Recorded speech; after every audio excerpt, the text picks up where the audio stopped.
It's time to feel the rage. Welcome to Film Rage, where we talk movies, current releases, coming attractions, streaming and classic films as well. Directors and actors beware, as you cannot hide from the rage. My name is Bryce, and I'm part of the Film Rage crew, which also includes Jim. Hello, Jim. Hey, hey. And the man who doesn't know the meaning of the word snollygoster. Because as he may be shrewd, he is definitely not unprincipled. It's Murray. WTF, man. WTF. Hello, Murray. Yo. So with the introductions out of the way, let's rage on. Oh my God, it's going to be one of those days so. in this beautiful city of Calgary where it feels like it's 127 Celsius all day long today. It's going to get sweaty in here, people. Well, this week on the podcast, we talk about what we saw in the theaters last week again. Also, what we plan to see this coming week. New releases to streaming, which we saw. Open Rage, Murman Minute, The List, Rage or Dare. And then we say a fond skedaddle till next week. So, what did we see in theaters last week? Well, Jim, we saw Abe. From 2019, it played at the Plaza Theater here in Calgary. We actually got to go to the theater, which was excellent. I was really looking forward to this tale of a 12-year-old boy who tries to bring his half-Israeli and half-Palestinian family together through cooking. This had the ingredients to be an unforgettable cinematic feast. See what I did there? I do like it. The acting was Tasty what you just did. It was tasty. The acting was solid. What? Murray. Young Noah Schnapp as Abe conveyed an innocence that was essential to the story. And Sue George was perfect in the role of the talented street chef Chico. We also had solid soundtrack of songs from around the globe representing the dishes that were being presented. So we had a great concept, good acting, great soundtrack, and the direction was more than competent. Yet something was missing. What? The movie left me ultimately unsatisfied and craving more from the dish that was presented to me. Oh, sweet. It has been said that too many cooks spoil the broth, and perhaps that is the case here, as there were 4 people involved in the writing process. That's always a bad scene. Yes. This concept with the assembled talent should have been a more memorable meal. I mean, really, bringing Palestinians and Israelis together through cuisine is the makings of a great movie. But alas, the end result was the equivalent of a peanut butter and jam sandwich. Tasty, yeah. Memorable, not so much. For all these reasons, this was meh. Well, I think we both ended up on the same side of that. Fantastic overview, by the way, I must have to add. It was very tasty. So, I cannot agree with you at all that the acting was solid. I thought the acting was super, super weak. No. From pretty much everyone in the cast. No. Abe, Noah Schnapp, he was his usual moody, broody self. I don't think he can carry a movie. He I conveyed really don't a wide-eyed innocence that this needed. I didn't get it really a wide-eyed. I found him annoying most times. He lives in a family where you would think there is some form of etiquette in interacting with other people on the street, and he'll just walk up to shit and say, starts grabbing things off of a food cart. Like, he lives in fucking New York City. You'd think he had enough etiquette to not grab shit from people as he walked. Like, all of his character, and I've seen him, I don't know if you've seen him in a lot of things, but because I've seen a lot of TV with him in it, he doesn't have a stretch to his acting ability. It's the same charter in every movie. Didn't need it. He here. maybe just needed that wide-eyed innocence, because that was the character. Well, I agree with you. It needed a wide-eyed innocence, but his character that he acts in pretty much all the time, I hate to say it, because he's a young actor, he may be a fingerling potato. Whatever. I'm not serious. I'm not kidding. A potato in the making. He's a potato in the making. And mark my Dare words. to dream to be There is a as lot- great as the master thespian Mark Ruffalo. If that could ever happen to this kid, Well, if he the could pick sky movies is like the limit. Marfalo. But to me, he's basically a fingerling. In fact, now that I've said it aloud, I'm gonna give you a fingerling in a minute. Noah Schnapp is a fingerling until he turns 18, and then he could potentially be a potato. He's a baby potato. I'm not He's saying a that big he might fan. not be a potato. What I am saying is he was fine in this movie. Yeah, I don't know. I wouldn't give him. Fine is too high a level for his acting in this. Is what I'm saying. Nah, I The think music, although, I think he was solid in this. yeah, I didn't get that Alright. because I've seen him in a lot of other things, and he acts the exact. Yeah, yeah, There's no range to his acting ability. Not for your negativity. Talk about the music. Okay, the music was amazing.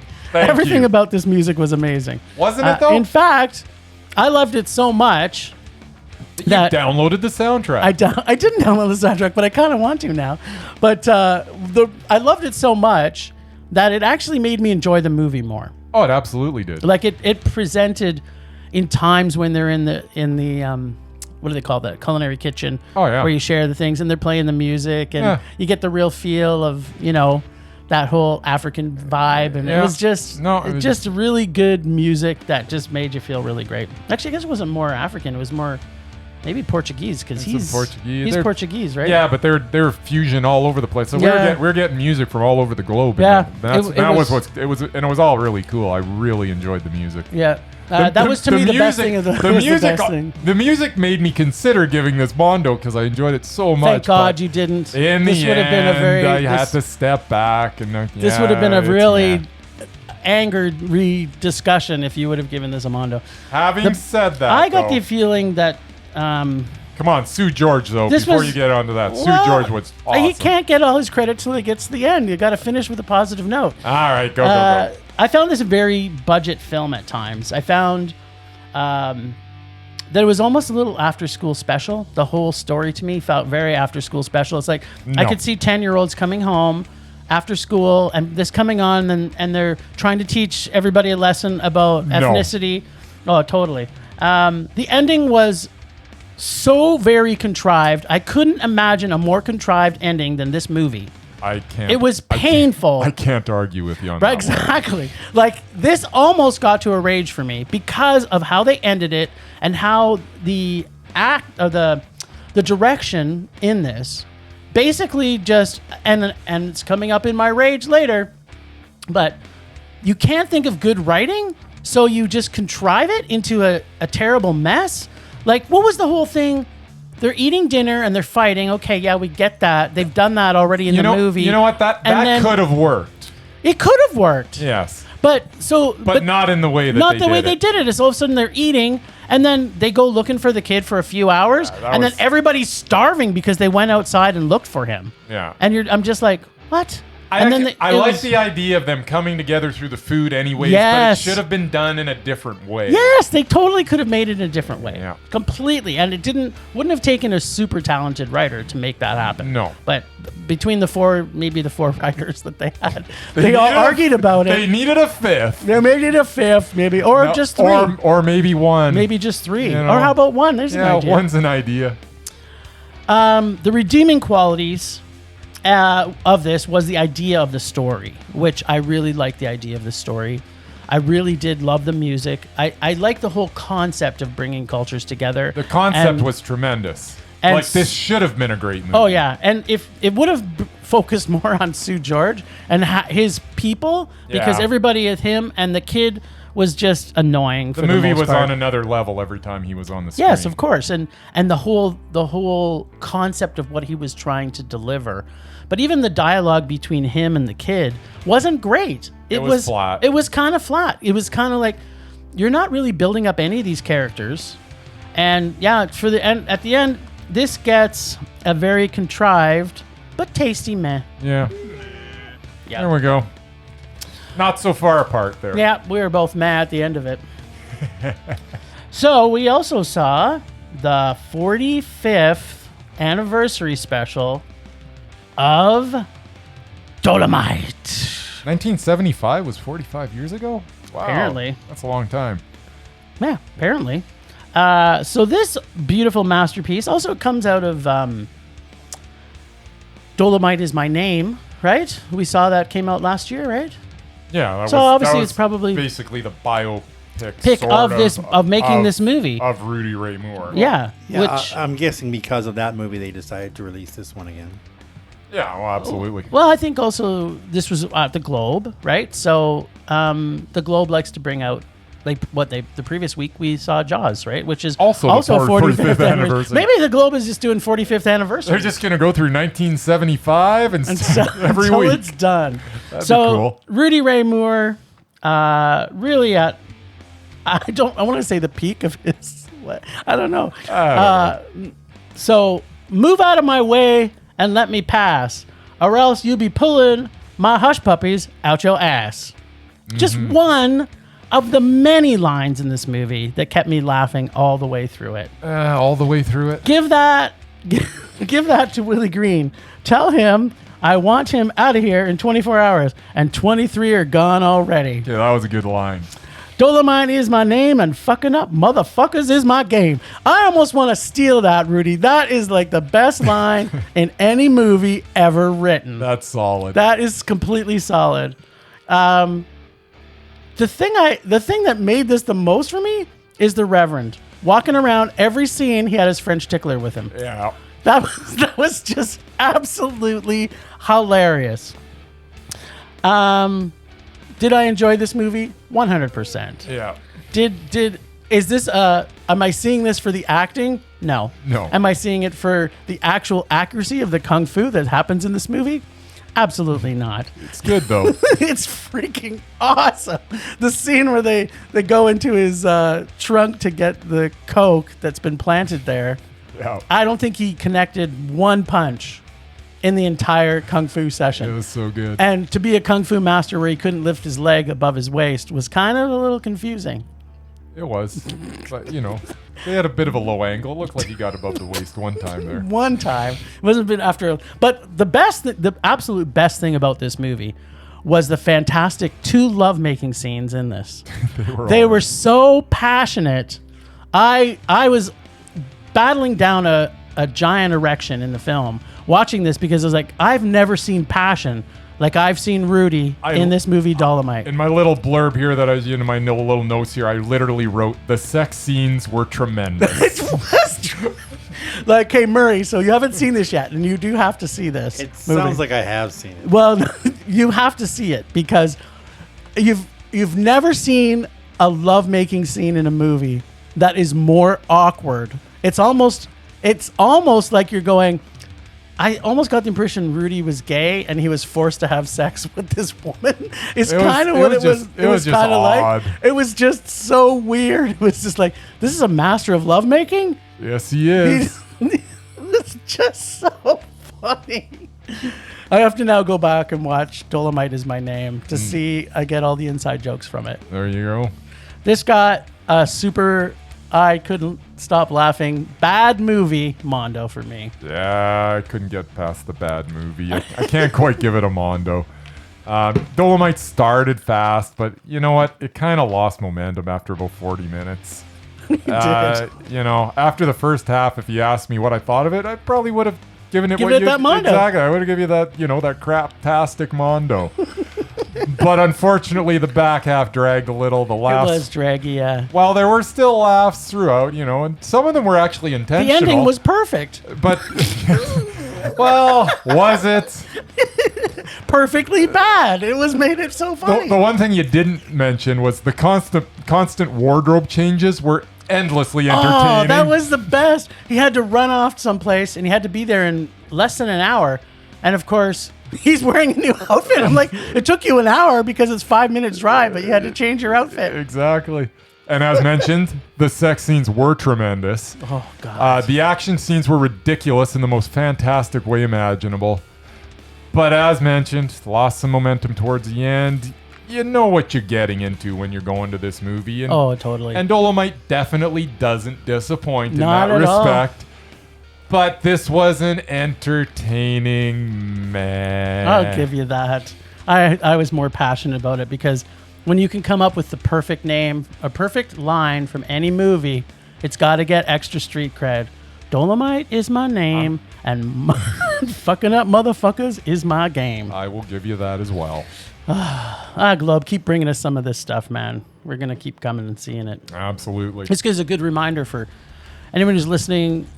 Socially distancing in the theaters is done really, really, really, really well. So people who are living in fear to go into the theaters, they have everything mapped out pretty good. You've got to wear masks when you go in and In the lobby. In the lobby. I mean, when you're sitting, you can take your mask off if you're eating popcorn, because that's hard to eat popcorn with the mask on. Yeah, I tried to push it through my mask. It doesn't know how. Yeah. Well, yeah, that's probably the easiest way to eat it, though, is without the mask. So yeah, go support these theaters, because if we're not out there supporting them, they're not going to last. Yeah. And for those of us that love the theater, it's important that we do. Absolutely. If you're not going to go because you're afraid, just give them money. Yeah. Donate it. Why Here, not? I'm going to watch this movie online, and I'm just going to send you some money. Cue. Okay. All right. So, what will we be seeing this week? Well, Oh, I guess this is me, actually. it is kind of you. We're going to try now. We're going to hope to see these. Yes. We're hoping they're still going to be on. Yeah, because trying to It's find what's kinda- playing next week is impossible. It's impossible. But we think we're going to be able to see Becky at Canyon Meadows. Yep. So Becky released this year, brand new. It's basically about a teenage girl who tries to outsmart a group of convicts in the woods. Yes. That seems to be the plot of this one. Yes. It sort of seems like an R-rated Home Alone, but outside. Yeah, outside.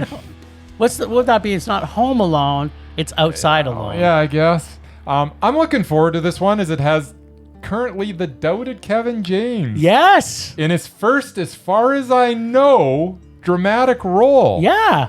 Could this get him off the doubted list? He just needs he just needs a Mondo, and he's off. We shall see. I don't know. I don't think it's out of the question. I mean, I watched the trailer, and I wanted to see it. there is Mondo potential. Yeah, I think so. Murray, you gonna try and see this week or what? Oh, it depends. When you go, I may see it on my own, but We're gonna go Saturday night if it's playing. If you can make it for the late show, then we'll go see it. Then. wow. But yeah, it's work. I'm super excited. Lulu Wilson. Like, did anybody do any research on this? Is Lulu actually related to one of the famous Wilson I thought brothers? it was a typo. I have no idea. I thought it was actually Luke Wilson. No, Luke Wilson isn't in it. It's Lulu. And Joel McHale. When has he ever been in a movie? Oh, He's been in on some TV movies. for a long time. Not that many. Yeah, like he's normally he runs like. I don't know. I know who he is, so he must have been in some movies. Otherwise, I wouldn't know who you're talking about. But you probably have watched TV once. I've never seen Joel McHale on TV. But you Never. remember seeing him in a movie? Yeah, I know I've seen him in movies. Joel McHale. I don't know. What is he in on TV? I don't even know. He's the Community guy, right? Yeah, he's in Community. He's been in a couple of shows like that. Like- He's been in Blackish. like on community television? Like No, the Community, The TV show the called- sitcom, the comedy with Chevy Chase. Yeah, he basically Chevy Chase is in a TV series? He was was. in a TV series. Yeah. Is Chevy Chase alive? Yes, he As far is. as I know. Yep. He was up until the time before we came here, and I looked up Chevy Chase, which was maybe 2 weeks ago. So he Right. could be dead, but you probably would have seen that on I Probably. think you would have heard about it. Yeah. Yeah, I'm looking at his collection of stuff. He's Joel been in some McHale. movies. Yeah, just none that I've heard of. Okay, well, Nothing big. I know I've seen him in movies because I've never seen Much him. I like- don't know what this Much community like Kevin is. James. Community? Community? It's a pretty good show. Community. It's a pretty good show. I went and had lunch at Community in Canmore? Canmore the other day. There you go. It was good. Tea is delicious. And I got a 10% discount because I was wearing a mask. What a man. Wow. Yeah. Did you get any extra discount for being vegan? We should get that too. I There should. should be like a card that you carry around there, card carrying vegan. So you get, I'm saving the planet one vegetable at a time, and then you should get discounts. Yes. Right? It also Sure. helps the meat eaters when all the food is gone. We know who to come after first. That's true, although they wouldn't taste as good because animals that eat other animals taste better than the animals that just eat vegetables. You're making me uncomfortable. Well, zombie apocalypse. You know I'm going to take a That's bite. right. What else are we seeing, Jim? Oh, okay. Well, we are also going Hopefully. to see. This is the movie we've been talking about probably almost every week, which is Most Wanted / Target Number 1. So we've been talking about going to see this, and it's never there. So, but now it is. Yeah. So whether it's going to be there next week, we'll see. But well, I have hope. Yeah, because it's playing at a few places, I think. Yeah, and it's now getting like publicity on commercials everywhere. Oh, is it? Yeah, like when you turn on TV, I know that's tough for you to understand what that word means. Yeah. But when you turn on a TV as opposed to a movie producing... I got my cable bill today. It's like over $400. Apparently I forgot to pay it last month. It's like, what the hell do I... Your cable bill is $200 a month and you had no TV? Well, I've got TV on it. I just never watch it. What? Okay, after the podcast, let me talk to you about actually following up on your monthly bill and... getting rid of some stuff. I got to get rid of some stuff, obviously, but that's got my internet and my telephone and everything's on it. But still, it seems like you got cable and you should cancel it. Yeah, probably. This is directed by Daniel Robbie, and it's got Josh Hartnett, which pretty much, and Jim Gaffigan, which Murray's not a fan of. I love Jim Gaffigan. Jim Gaffigan's awesome. Every single dramatic role I've seen him in, he's been brilliant. He's fantastic. I've only seen him as a dumbass on TV, so maybe maybe he can actually act. He was in Super Troopers. Bacon. Never saw it. Yep, everything he's in as an actor. Yeah, he's fabulous. He's always fabulous. And Josh Hartnett, I don't know why I love him too. Everything I've seen him in, I've liked him in. Hollywood forgot about him. He did kind of forget about him. I'm like, what did he do? 40 Days a Night. He did Sin City. That was excellent. Yeah, it was really excellent. Yeah, he's in Sin City, but he was like at a very small clip. Yeah. Important role, though. It was. So anyway, this looks like a pretty good film. 1989, a Canadian journalist investigates the circumstances surrounding the suspicious arrest of heroin addict imprisoned in a Thai jail. Has all the makings of a potentially good movie. Yeah, seems all right. Well, I'm excited. Yeah, I like the cast for the most part. Yep. Story seems intriguing enough. I guess I should take my hand off my mouth when I'm talking. Why? Whatever. Why not? I'm looking forward to it. Marble. It's like you have a mask on. Oh, and Stephen McHattie's in it. Yeah. That's good. I wonder if this is probably filmed in Canada then. It probably was. Don't think he's... Yeah. Country of origin, Canada. So, right. This is like a triple threat. There you go. Jim Gaffigan. What's his face? And Canada. There you go. Pretty boy. Yeah. And the pretty boy. He's gorgeous. It's like a 4 corners of bliss. Exactly. I'm already excited. All right. Well, man. You know what that means. What does it mean? Let's dance. Oh. I know this song. Streaming. Motherfucking streaming. What are we doing? Streaming. Sweet. All right. So last week we streamed a couple of things. We did. We are going to start with Murder in the Front Row, the San Francisco Bay Area thrash metal story. Sounds fantastic. This was totally 100% my pick because, you're into thrash metal, so. So I was so looking forward to this. Full disclosure, I am a huge fan of the Bay Area thrash metal scene. I mean, come on, Slayer, Testament, Exodus, Death Angel, Megadeth, Metallica, and the list goes on and on. This was the best of the best when it came to thrash. These are bands that are in major repetition on my iPod Classic. Yes, Nice. I still have an iPod Classic. You don't have a Nano, though, do you? I do not. And I actually own hard copies of every album by the aforementioned bands. Sweet. So when you're a fan of a doc, or when you're a fan and a doc comes out about an entire music scene, well, there's that, but you're also probably going to be inevitably disappointed by the focus of the movie. Oh, really? Yeah, the filmmakers will probably not focus on all your favorite bands as much as you would like. That, of course, was the case here for me. Having said that, I quite enjoyed the flick, although there were things I felt should have been a bigger focus. I felt as though we were fast-forwarding through this, and we were only touching upon subjects instead of really exploring content. 2 examples would have been Death to All Posers segment, which I felt should have been given more attention. And perhaps one of the most interesting stories from that era was the metal mom. Yeah. Debbie Abono. Oh, yeah. Who was a 57-year-old mom who basically acted as mother to all the bands in the area. She even managed and went on tour to handle the day-to-day operations of the band Possessed. These stories demanded more time than what was allotted. That is the problem when you're trying to cover dozens of bands in 90 minutes. Yeah.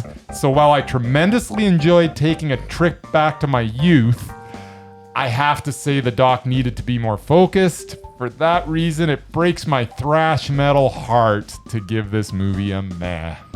Wow. I am going to say I am giving you a huge kudos. Because normally you give shit away just for like the stupidest reasons, and yet you were true to form in this movie. That is totally untrue. It's 100% true. So this was a Talking Heads film, not the band Talking Heads. I wish it kind of was. I'd go to that. I don't wish this was it, but I definitely like to see that. Like love David Byrne. Like we often say in music docs, if it's your scene, you'll love it. Had to be there. I respect the music, but as I am from punk roots, I am not aware of most of the bands. I knew a lot of them, but I wasn't aware of all of them. Right. The story wasn't great enough to love the doc or run out and buy all the music, because guess what? They didn't play a lot of music. It was watered down. It was just, there was so covered too much. I actually like the music, but I like it more when you get to hear the music as it's being played. Yeah. It was okay. Too many interviews and content, so we both got that. The best thing about this was the narration from Brian Posehn. Pretty cool, eh? He is fucking awesome. Yeah, he's a huge fan, too. I love him. I wonder if the boys from Metallica would like it to be done to them now that they're old farts, to have 20-year-old metalheads come to their house and destroy it. Yeah, no kidding, eh? So that was another thing that kind of pissed me off. Like we talked a few episodes ago about being metal enough. They were kind of looking back with it with a little too much fondness. Yeah, there was too much fondness about destroying people's. But I'm kind of glad they did point that one piece out where, he pulled in the Metallica dude. Yeah, goes said, in, dude, gotta stop doing this. Gotta stop doing this, right? But, that was kind of the thing. It was like... That was the good stuff in this documentary. Like little things like that they just... It did. They kind of had it sprinkled in there. But ultimately, as I was watching it, it was too many times for me. And it wasn't, like you said, there's stories in there that needed to be fleshed out. I think that lady, what her name, Debbie, the manager... The mom. I could watch a whole documentary about her, and I bet you it would have been a 20 times better doc than this. Yeah, I would have fallen in love with every single one of those bands. Yeah, it would have been different, and it would have. It's, as I say, that just lacked focus. It's funny now that covering too many. Now that I'm older, I was a bit of a rebel in my younger days. We've both been in bands, so we know how you can be stupid and drunk. And I just thought, looking back on it now, it's not something I'm not happy about destroying other people's material. But some of these dicks that they're interviewing were still kind of excited. Oh, that was a fond memory. Totally trashing that. And I had to pay on my credit card. So I was kind of disappointed in that. It's kind of anyway, uncool. For me, this was a San Fran metal meh. Yeah. I really wanted it to be better. I did too, actually, because I wanted to fall in love with metal. Yeah. And... this didn't do it. Well, I still like some of the bands, right? Yeah. Like, you can't not like Metallica. You cannot not like Testament. You can't, like, there's bands in there that they're just so good that you can't. Like, the best thing, actually, now that I'm thinking about it in hindsight, was the fact that they just kept getting faster. Yeah. It's like, yes, that is awesome. Yeah. The faster, the better. I tell you. Cool. Death to all posers. Death to all posers. Whichever genre you're posing against. All right. And what else did we watch? Oh, did we watch this? We saw... Oh, so did we mention that was that the metal story? That's on Prime. It's on Prime. So we watched MILF on Netflix. And I don't know where I'm going to go with this. This is the funniest movie I have seen in a long time. I was laughing at it the entire movie. So much, I made a game of how funny the dialogue was. I tried listening to it in every dub version that you have is available on Netflix. Just real quick, I actually considered like just putting it into all sorts of different languages. That's exactly what I did. Because like I was trying to get it so that I could actually watch this thing. Yes. And I thought maybe I put it in Portuguese Trust me, that made it better. I'm sure it did. That it just kept getting funnier because the dialogue kept getting worse. The dialogue was just like porn dialogue, but it took itself seriously, and you never got to see any penetration in the whole movie, so it was a letdown there. Well, sticking my fingers in my ear was not enough type of penetration that I wanted to see from this movie. With a title like MILF, I guess we should have maybe expected porn dialogue, but I never expected it to be so bad. I kept thinking, could this get any funnier? The Pelican, the bar, softcore volleyball, like it kind of reminded me a little bit of Top Gun there when they had there was a lot of Top Gun similarities there. It's in, and then they tried to act all serious, and instead of regular porn dialogue, it ruined everything. This got a Grease 2, Baywatch, pizza delivering without extra sausage rage from me. All right, I'm going to keep this really, really quick. I have just 5 words to say about this. I guess we will call it a movie. This was unmemorable crap rage. Aww. The fact that it was unmemorable almost sounds like it should have been a meh, because you should remember how terrible this movie was till the day you die. I'm not talking about this movie anymore. Oh, porn. Why did you not just make a porn film called MILF? I don't know. Temperature rising. Vision blurring. Rage taking over. Okay, so my rage this week, I am so tired, and it's been like 3 or 4 times within the last couple months that we've seen a movie that has potential and the writers have ruined the movie because they're making things that are too contrived. It is literally one of my most painful experiences to watch a movie where they don't use, absolutely interesting ways to bring apart the story. And for them to just, by habit, just go, oh yeah, we haven't figured out how to make this happen. So they just make it happen. It's like they squish plot ideas into a segment because they can't think of a way to make it fit the movie that's been running. And so you may be watching the movie and you're semi-enjoying it, and then they'll put in, like, right at a left field, you're going, what? This is literally the stupidest way that could be entered in there. And Abe, that was 100% the point. Like, if this movie didn't have so many other good parts about it, that would have been a huge rage for me, just because of the contrived nature of how they scripted that whole section near the end. It made me so angry. I was raging, and it's still seeping into my pores, raging. So for me, this week is Contrived storyline, and interestingly enough, I'm going to bring it up because it's getting lots more play time out on streaming and video on demand, is The Invisible Man. And this is another perfect example of this year where they contrived the plot so badly that it was like, we're not stupid. Like, people watching this, how can you fall for some of these terrible contrived storylines?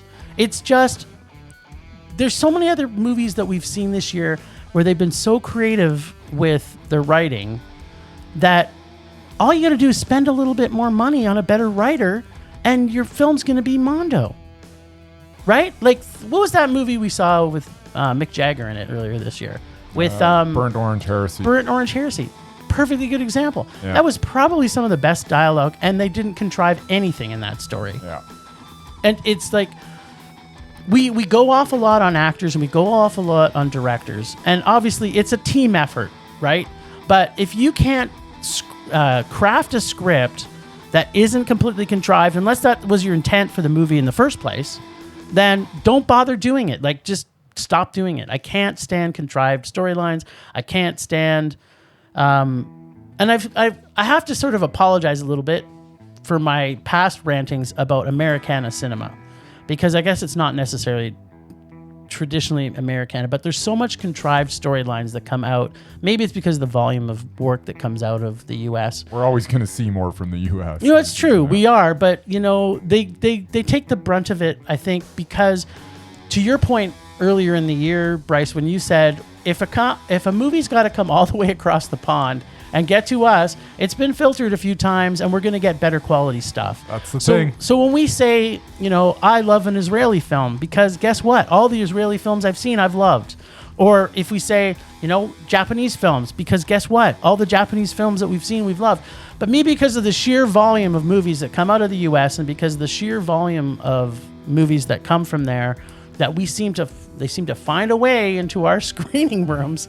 So I'm going to right now apologize to my American listeners that I've been angry at, because I don't know if Abe was actually produced in the U.S. Said it was set in New York, so... Yeah, but that doesn't mean it was produced there, right? So, yeah, anyway, this week I'm raging about writers. Fair enough. All right. Q. It was a U.S.-Brazil, by the way. Well, a little combo play between them, U.S. and Brazil, to Dave. Fair enough. My open rage this week is also about writers to a certain extent. Writers and directors that try to cram too much into a movie that causes it to lose focus. Whether it is a documentary or a narrative feature, there needs to be a certain amount of focus to your project. Sometimes more is not better. Streamlining a movie can often improve your project. Roger Ebert actually changed his rating of Vincent Gallo's The Brown Bunny from thumbs down of the version that played at Cannes at a running time of 119 minutes, calling it one of the worst movies ever, to thumbs up after watching the theatrical release that had 26 minutes cut out. That is the magic of editing. If you present a focused story instead of a story that tries to do too much, you can go from rage or meh to mondo. Please, directors, recognize that is what is essential to your story, and more importantly, what is not, and cut the non-essential bits out and make your movie the best version possible. Thank you very much. That was super sweet. I agree to everything with what you said. Yeah. Which is rare, but it's absolutely true. Man, how can we both be, is it because we both watched, because of the two movies that we saw this week? We're both on singular mindsets. They were pretty similar rages, really. Yeah. Well, because Abe and the metal film, right? They're both that way. They both contributed, yeah. Well, I know we're going to be talking about more exciting things now, so. Rage subsiding. Pulse slowing. Anger fading. The happiest time in the day, you know what that is? The Murman Minute. Well, as usual, it's up to me to bring a little joy to this raging fest. All right, today I'm going to talk about reliving the summer blockbuster. The modern summer blockbuster began in 1975 when Steven Spielberg made us scared to go into the water. Yes! Thanks to Jaws. This year's summer movie season at theaters has been canceled due to the pandemic. We are forced to watch old movies at the theaters until Hollywood decides to release the movies we are actually waiting for. Now, first, before I start my list, I have an honorable mention to the movie that changed my life in for the better? Summer of '85. What could that have been? Back to the Future. Oh. I was 14, just moved to a new town, didn't know anybody. You lost your virginity in a DeLorean? Lived at the movie theater that summer. That movie made me a lifetime Michael J. Fox fan. You did, yeah. Cool. Here then we go with the 10 highest grossing summer movies at the domestic box office of all time, which I encourage you to see if you, by some miracle, haven't. I'm going to rate them all. You will. Yeah, me too. I know, you're probably I'm jumping in to rate them all. You're going to rage on all of them, I'm sure. Maybe. Number 10, we got Raiders of the Lost Ark. Meh. That's a man. 700 million it made at the box office. That's a lot of money. So is this based on today's dollars, or is it based on Didn't like say, at the time? but domestic and worldwide. Yeah, it's they just probably- on whatever. It Yeah. made. Number 9, Jurassic World. Yeah, it was a Mondo for me. I love dinosaurs eating people. 700 million, and it worldwide gross was 1.6 billion. Sweet. That's a lot of money. That's a lot of dinosaur meat. Number 8 was the original Jurassic Park. Yeah, it was also a Mondo. Mon- 93. It was Mondo. It was only Mondo because I saw it at North Hill with the big curved There screen. you go. Like it should be. Yeah. 715 million, and it made 1 billion in the world. Billion box dollars. office.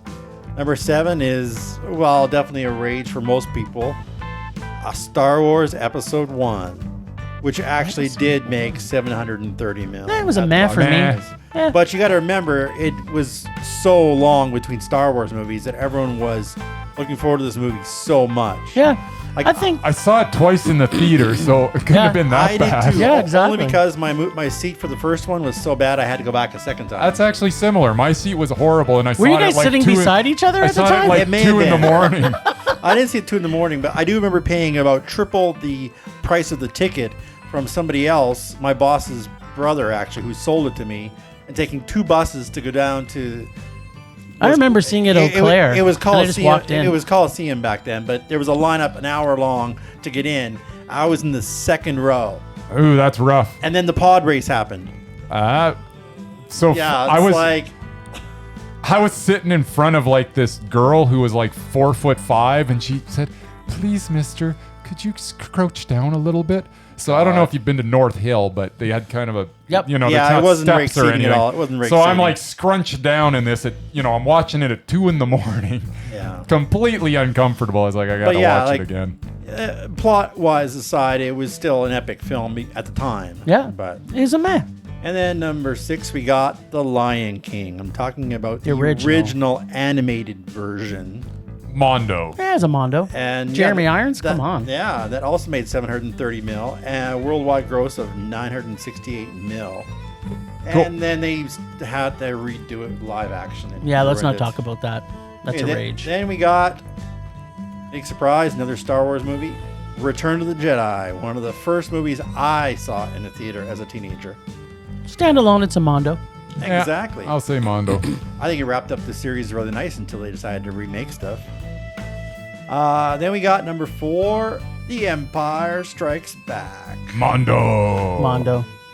And then number 3, also a life-changing movie when I was 11, What? E.T. the Extraterrestrial. Extraterrestrial. Mondo. Mondo. And Mondo number- with the rifles, not with the walkie-talkies. What's that?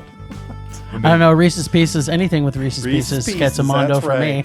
They And- replaced all the rifles with in the anniversary edition with walkie-talkies. Oh, did they? They did. It was so stupid. I didn't When they see had the the big original. roadblock. Yeah, yeah. In the original, they're holding rifles. Yes, of course they Because were. they're ready to They'd blast kill the some shit out of alien. E.T., yeah. Exactly. In the remake, they're holding walkie-talkies, like giant rifle-shaped walkie-talkies. Well, What the hell? It's crazy. Probably a good thing that my memory is from the original when I was 11 years old. As was mine, but it's just dumb. Anyways, go ahead. And number 2, of course, the original blockbuster Jaws. Yes, that's a 1.2 super duper billion. Mondo. Meh. And You're fucking evil. exactly. And of course, number 1, probably one of the biggest movies of all Oh, time. please don't say Top Gun. Star Wars. The original Star The Wars. original Star Wars. Yeah, that's super. Episode 4. fantastic That was a Mondo. year after Jaws. So basically, those 2 movies redefined summer blockbuster. Basically. Yeah, for sure. I guess they did. But yeah, so I was lucky enough to be a kid when most of these came out, but I only got to see about half of them in the theater. Now there aren't a whole lot of new ones coming out anytime soon, so luckily most of these are back in theaters again for a whole new generation who may not have seen them. At only $5, it's a great cheap night out for the whole family. So why you can see Jurassic Park or Jaws like right now in a movie theater, And Dolemite. and for only $2.99 on Tuesdays Sweet. in the theater, the way it was meant to be seen. Cool. They have a ton of recent movies too, so there's no reason not to hit up your local movie theater with safe social distancing, of course. That's all I got. Murray, you I bring the know. joy. I try. Just do. Okay, well, the lists. Somebody had some homework to do. Did that person do their motherfucking homework? Did some of it.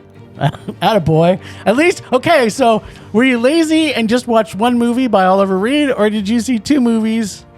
I saw 2 movies. Oh, and okay, so we've been waiting for Hirokazu. this for a long time. Is he undoubted? So, watching 2 movies by the director Hirokazu Koreeda.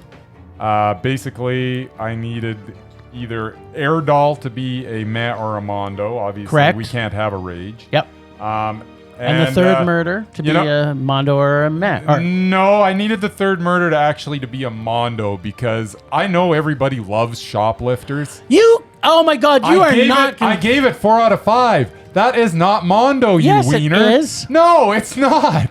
Mondo is the best of the best. That has to get 5 stars. No, I think you're wrong. No, I am dead right. So, at any rate, Shoplifters is a meh.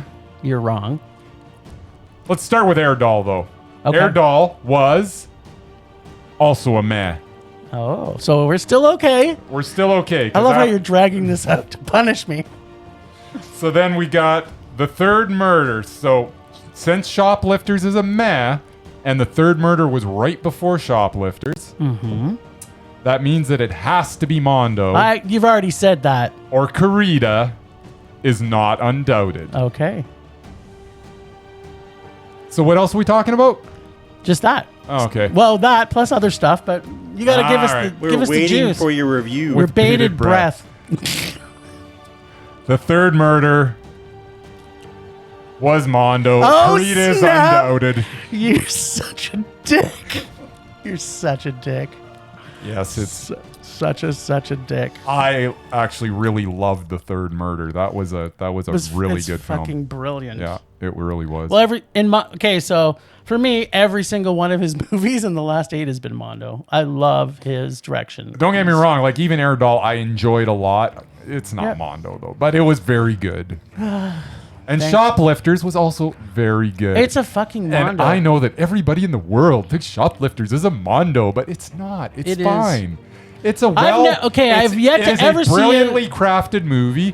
That but is a it's- Mondo. But it's it was fine. I liked it.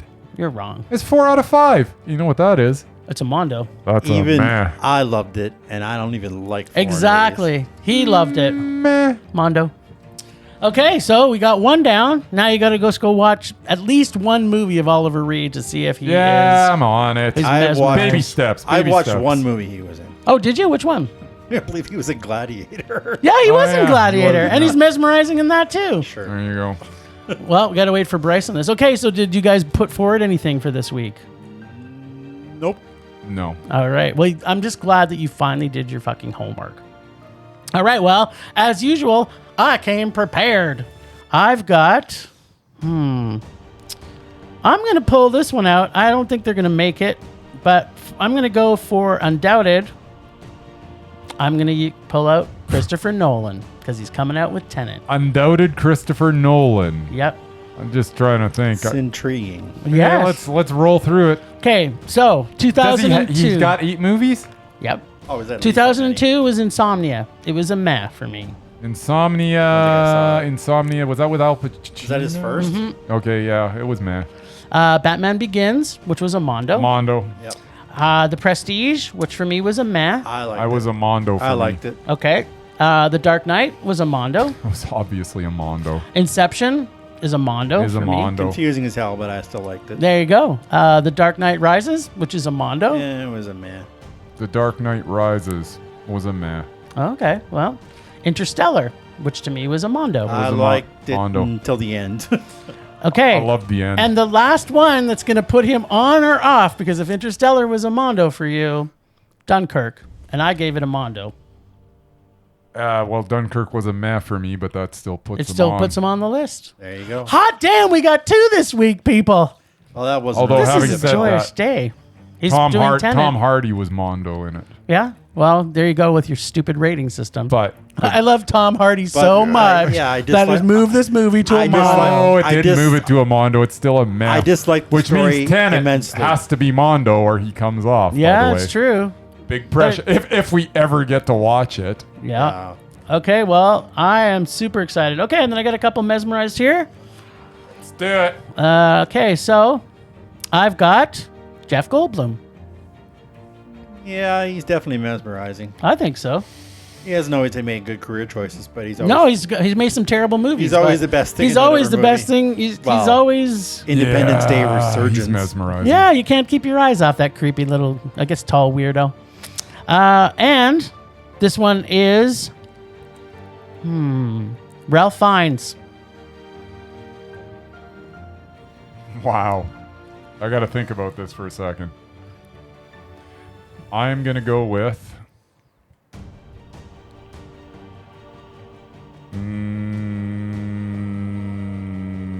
Murray, what do you say? Well, he's taking up airtime.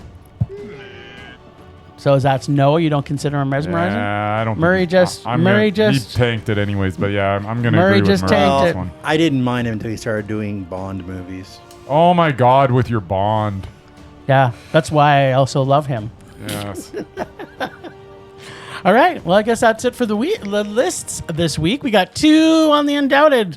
Super fantastico. Alrighty.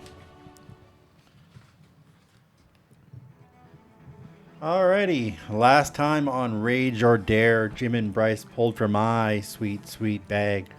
Who doesn't love a rom-com with figure skating and hockey together? And the opening scene took place at Calgary at the '88 Olympics. This week, Bryce will have to decide to rage or dare and feel the wrathful pain and suffering from either Jim's sweaty shorn bag or choose a decidedly awful dare.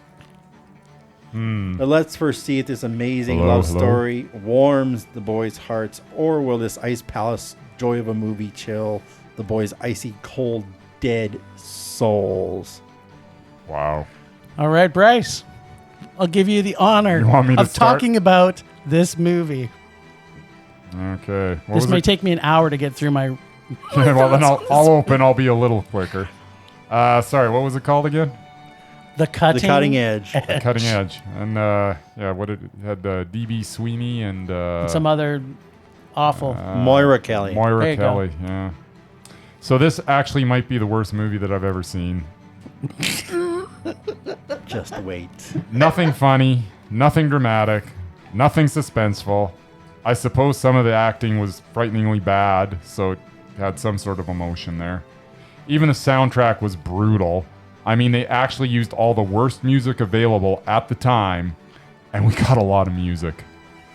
A lot of music. Mm-hmm. That is because this movie was musical montage after musical montage. I have never seen so many montages in one Motherfucking movie. montage. I lost count, but it had to be over 10. It had to be. There was one point, I swear to you, where there were literally 3 separate montages back to back to back. In the middle of the movie, I was shocked to hear a decent song. What's that? Was that Lenny Kravitz? No, wait, I guarantee Lenny Kravitz will not give permission to have his song in this unprecedented mound of excrement. That doesn't sound like Lenny. It wasn't. It was a cover of a Lenny Kravitz song, It Ain't Over Till It's Over, performed by Rosemary Butler and John Townsend. What? Are you kidding me? Yeah, I don't know who they are either. I cannot even recommend this if you're a big figure skating fan, as there is no figure skating in it. You either get shots of skating from so far away that you can't even tell what's going on, or you get close-up of their faces, or close-ups of their skates.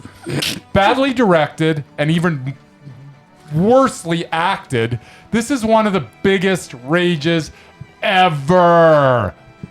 It was so bad. That was You're welcome. very well done. So, can you guess what my favorite line is from this? I know what mine is.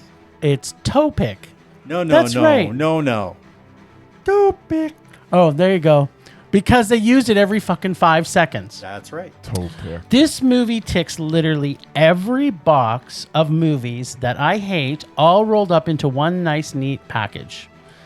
1, sports movies. 2, rom-com. 3, a terrible script. 4, one-dimensional characters who have no redeeming qualities. 5, dated everything. was this an 80s movie? It sure felt like it. Predictable everything. I did love the fact that one scene slips seamlessly into the next, as there really is nothing too complex to make it difficult. I also felt a little bit of a dick knowing that they used Calgary as the opening scenes. I'm almost embarrassed by that. It's kind of like seeing a film of a terrible tragic event like the 2013 flood, horror, and then having us have to relive it in a movie. I was very confused, though, at the point when they show him start skating. Yeah. And it's like, skating is skating. You don't forget how to fucking skate. And then he's falling every 5 seconds. It's like, this makes no sense. He just bragged. He just, yeah, but people who actually can skate with a toe pick. Like all rom-com sports movies, this had the biggest mountain to climb to just get it to a rage. I put forward, to this day moving forward, we create a brand new rating level in our system of ratings that will start moving forward every day. It's more powerful than Bryce's double rage of last week. I plan to use this term for all truly deplorable films that are so bad you feel ill after watching it. My new term moving forward for this type of movie, depending on the text in which you're using it, is sadism or sadistic. Take your pick. This movie is pure sadism. I hated every single moment of this movie. I survived Grease 2. I even survived Nobody's Fault, which is actually the opposite of the title. But I don't know if I'm going to be still alive inside my cold, dead soul after seeing this movie. I feel dead inside. I'm not sure what it will take to bring me back to life. I am laying bets on seeing Peninsula in theaters if it comes out this summer. I might be able to jumpstart my broken soul. I don't believe this score, and I also can't believe this scored a 6.7 on IMDb. The only thing to come out of this that is... The only thing good about this is that this could possibly help me win my bet if this stayed at a 6.7. And I repeat again that this gets a rating of sadism for all who see it. It was awful. Now, can I get an amen? Are we adding another layer of rage? It's below double rage. It's now sadistic or sadism. Because this was true torture. It really was. It's just... We'll take it away and so discuss wrong. offline. We can discuss it.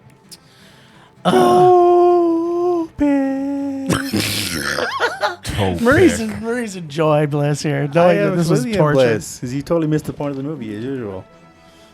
I don't know what. There was no point to this movie.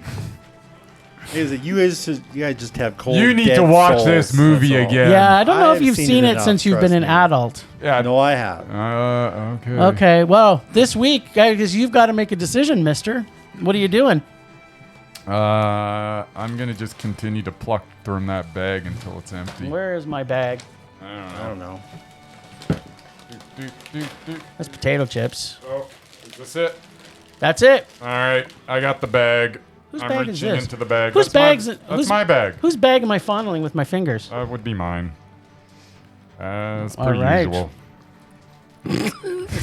True enough. Okay, This is I taking got way too something. long. I got something. Okay. I think there's a 2 after it. I'm looking at There the is. numbers. Oh yeah. Turn it the other way. You're a dick. I know.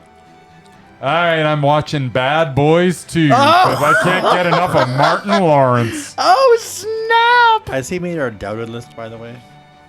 Oh, good call, Murph. Bring that forward next week. Do the homework. Okay, I'll Bad Boys remember 2. Enough said. I There don't. you go. Whatever. I cannot wait till next week. This could be a new rating of sadism. There you go. I was hoping it just said Bad Boys, starring Sean Penn. That was excellent. Yeah. Well, thanks, Ragers, for listening. Thanks to the extended Film Rage crew of Leonard Conlon for artistic vision and photography. If you go to Leonard Conlon Photography, listen to us on Podbean, Apple Podcasts, Google Play, TuneIn, Stitcher, iHeartRadio, and Spotify. Follow us on Facebook, Instagram, Twitter, YouTube, and check out our website at filmrageyyc.com. We are always wanting your feedback to make this a raging blast for all listeners. So please comment often and please make us rage. Please, please. Or even make us sadistic. That's it for this week. Rage on. Rage on.